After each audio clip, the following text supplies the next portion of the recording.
Arkadaşlar 2 adım 3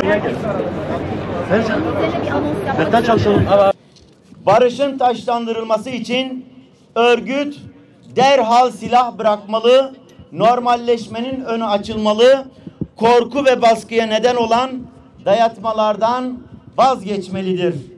Kalıcı barış PKK'nın hem şiddet dilini hem şiddet aparatlarını hem de şiddet aracı olan silah bırakmasıyla mümkündür.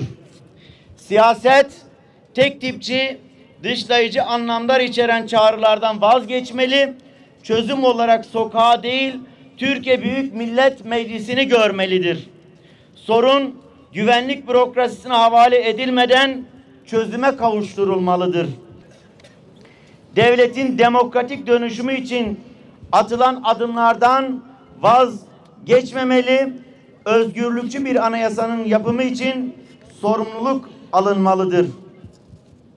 Devlet, güvenlik, özgürlük dengesine bağlı kalmalı, sorunla yüzleşmekten çekinmemelidir.